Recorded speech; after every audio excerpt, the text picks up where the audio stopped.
So good morning, everyone. I hope you are all doing well, and welcome to our presentation. First of all, we are so grateful to be here this morning, and thank you all for coming here today.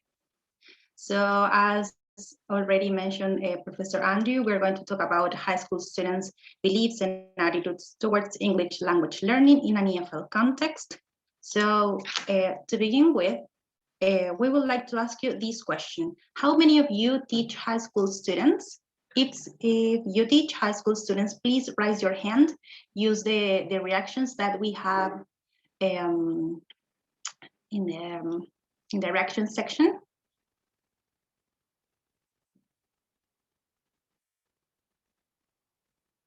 Okay. The second question says, do you think they like English classes? If you think that your students like English class, react with a heart.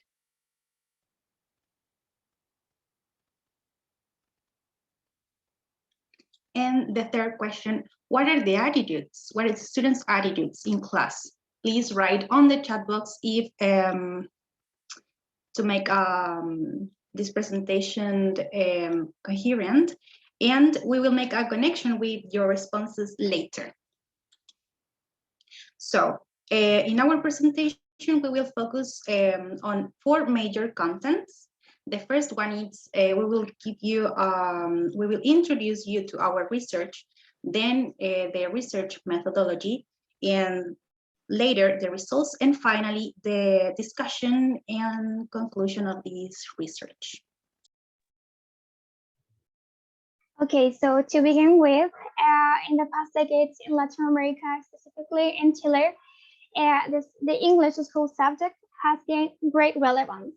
Nonetheless, it seems that the students do not engage nor show interest when learning the language. This might be particularly relevant due to the context that the students are immersed because of the lack or the limited exposure to the foreign language they get. This might affect their lack of interest. There are factors that affect this. We consider beliefs and attitudes as important features in this piece of research due to that previous learning experiences shape their beliefs and attitudes towards language proficiency and the language itself.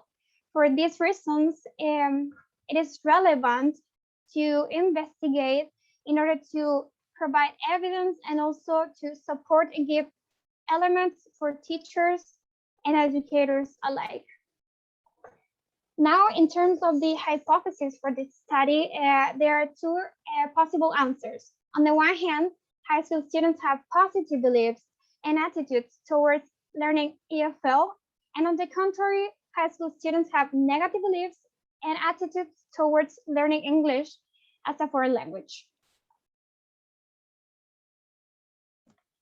Okay, so the research question that directed us during this investigation was, what are high school students' beliefs and attitudes towards learning English as a foreign language in the O'Higgins and Maule region?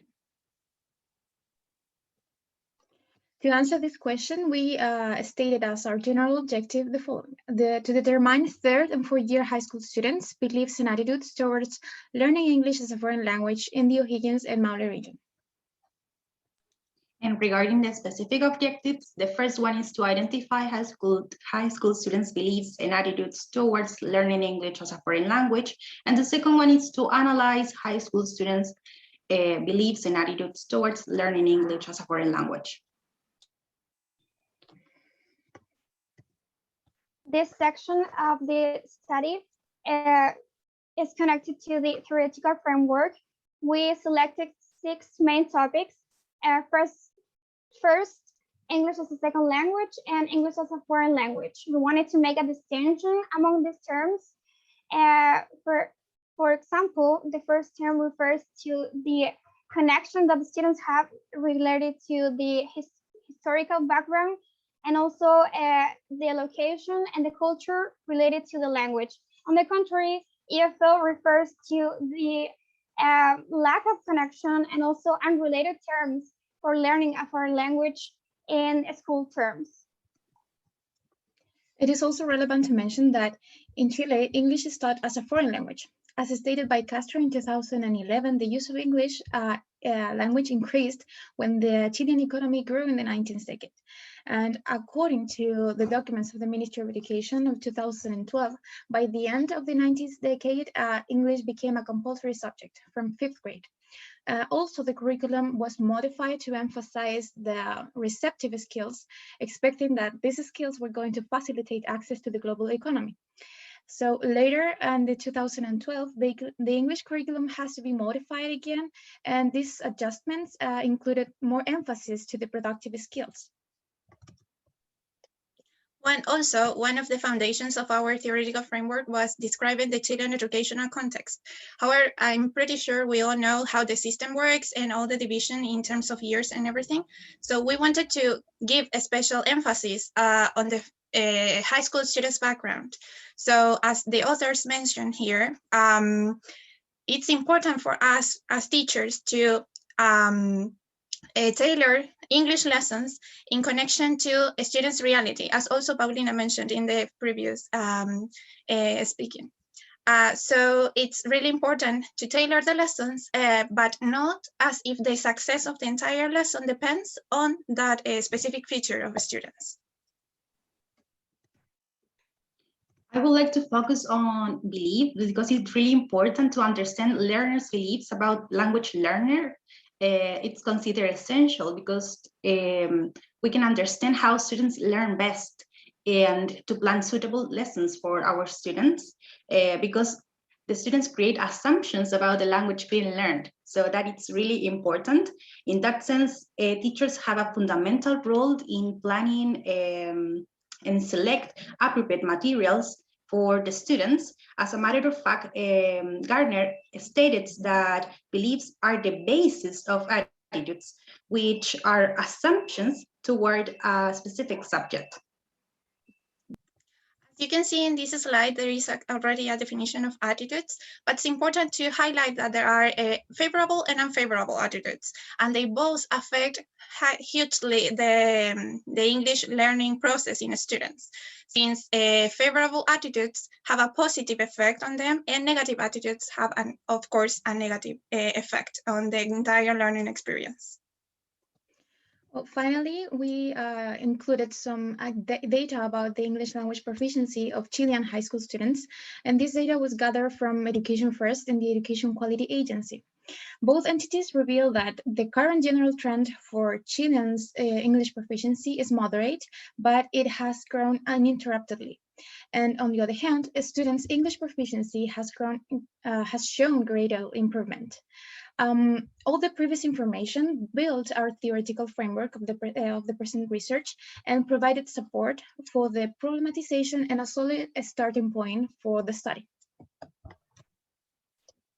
Yeah, this study was conducted through a mixed method approach, meaning that qualitative and quantitative data was considered.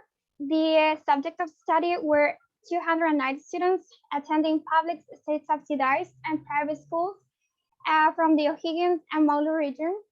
And the data collection tools that we apply in this study was an adaptive questionnaire. In terms of beliefs, we use the attitudes and motivation test battery from Gardner in 2004. And in terms of beliefs, we use the beliefs about language learning inventory by Horwitz in 1985. In order to analyze this data, we use the statistical package for social sciences and a thematic analysis for the qualitative information. In this part of our presentation, we would like to introduce you to our results. These are divided into the two topics, attitudes and beliefs in terms of quantitative and qualitative data, both of them. To start with, we have attitudes.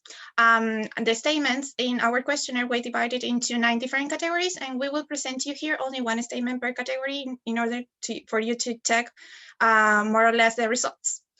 The first category was related towards an English teacher. In general, students have positive attitudes towards their English teachers. The second category was connected to English classes. This is really interesting because in the quantitative part, students agreed on being like having a positive attitude toward their English classes, but in the qualitative part, there were a contradiction. So you will see that later. In terms of feelings, students felt unconfident and also anxious, especially when producing the language orally. Can you change the slide, please? Thank you. The fourth category conveyed answers related to family encouragement. Overall, students have the support from their families to learn English. Their families encourage them to learn the language because they see it as an important tool for their futures. In connection to the fifth category, integrative orientation, the participants also acknowledge the importance of English, mostly because of communicative purposes, to communicate with a wide variety of people. In connection to the sixth category, interest in foreign languages was addressed, and students have a positive attitude there too, because they are really interested in foreign languages in general, not only English. In the seventh category, the desire to learn English, we found out that students really like English and they are really willing to learn it. They spend time and they have this desire to learn the language. The eighth category had to do with English speakers, and this is connected with the integrative use of the language because they have a positive attitude toward English speakers because they want to communicate with them. They see that as an important factor, an important tool. And finally, in the ninth category, we've got instrumental orientation. Even though they want to communicate, they have also a positive attitude towards the English as a means to improve their careers in the future.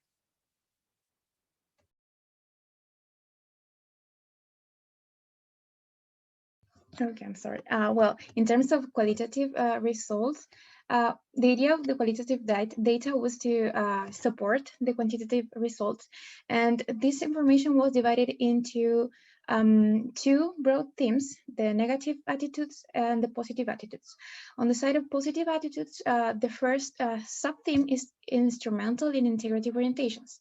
The second sub-theme is labeled as autonomous learning and intrinsic motivation, which deals with the use of resources and strategies to practice the English language.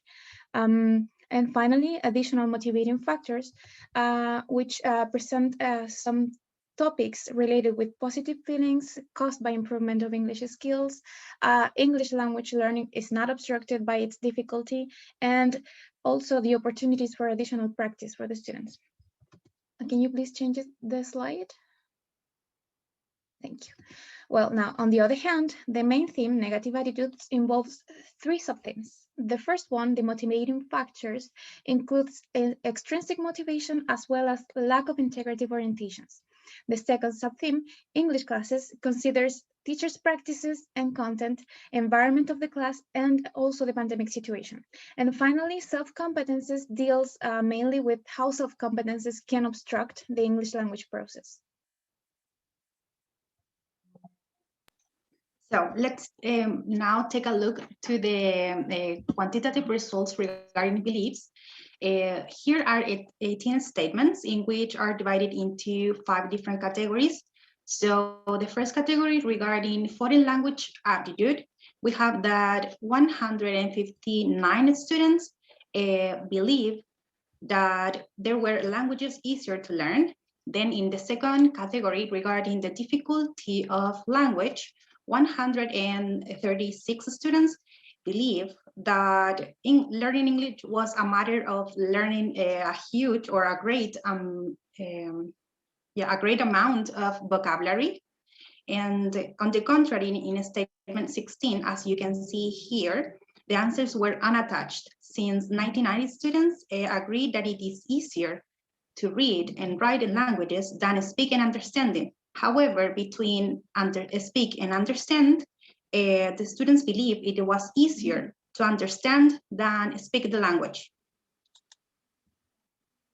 The third category regarding the nature of English language learning, 192 students believe that practice and repetition are pivotal to learn the English language.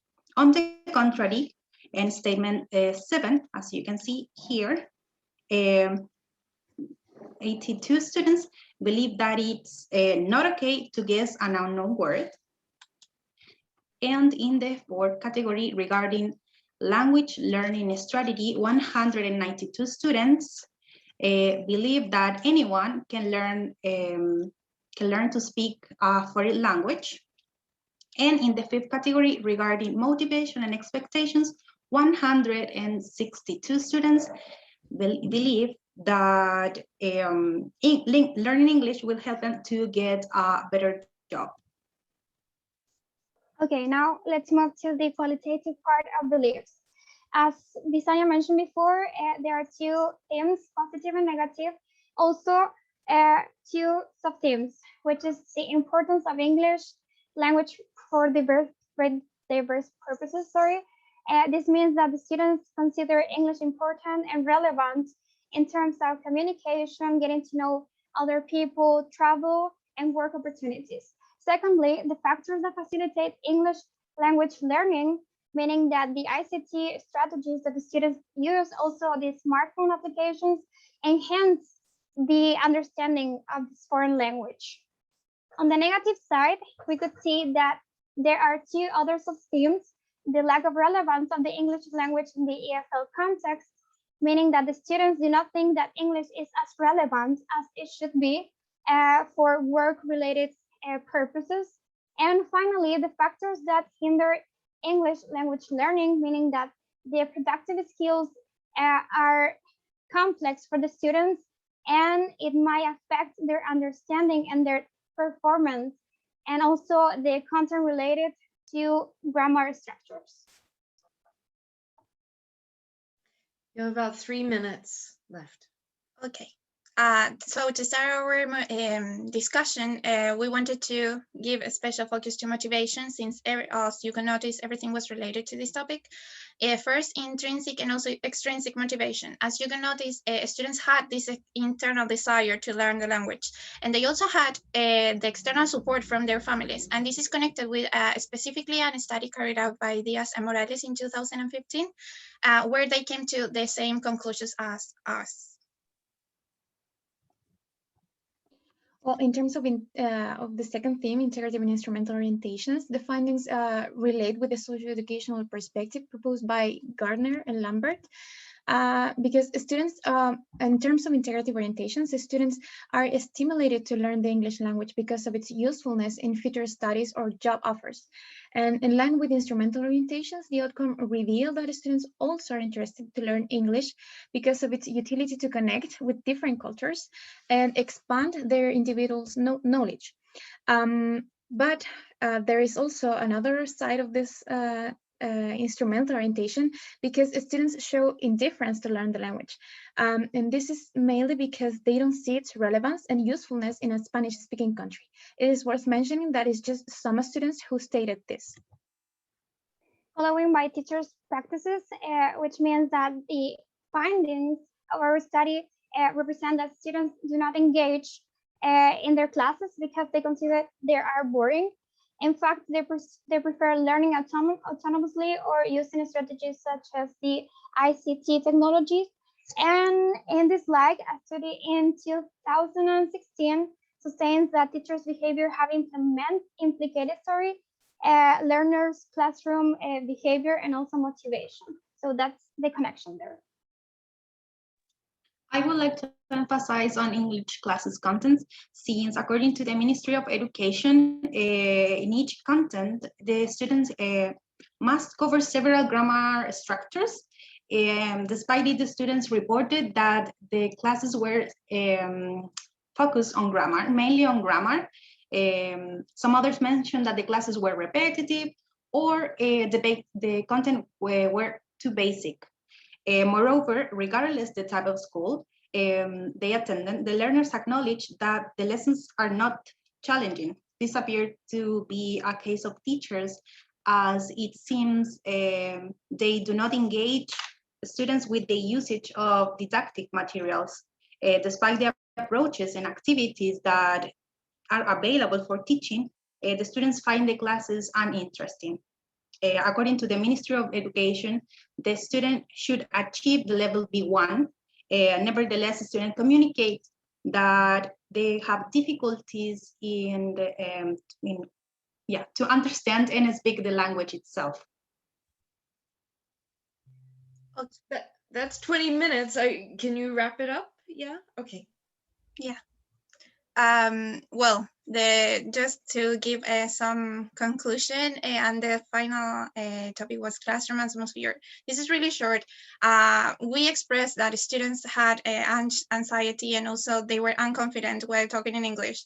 And this is connected with a study also carried out in Indonesia, in a country where English is spoken as a foreign language, that there exists some emotional factors there that affect the learning process. Yeah, well, just to conclude, in relation to your answers at the beginning, you said that fear, anxiety, and sense of obligation were some attitudes that you can see in your students. Well, we found several answers that relate with your answers. And in general, students have positive attitudes and favorable beliefs towards learning English in an EFL context. However, it is also important to highlight that an important main outcome was that as a student, even that students present real interest in learning English, this interest decreases due to students' attitudes and beliefs towards teachers' practices, class contents, and class atmosphere. These findings provide support to understand that it exists interest from students to learn English as a foreign language. They are learning it. Some of them already are proficient in the English language. However, there is need to enhance the schooling experience, the place where they are supposed to be learning. Therefore, the next step is to teach educators strategies, a variety of strategies that allow them to increase learners' motivation in the English classroom. Thank you so much for this opportunity. I hope you like this presentation. We will be answering your questions if there are one. And we are beyond honored to be here.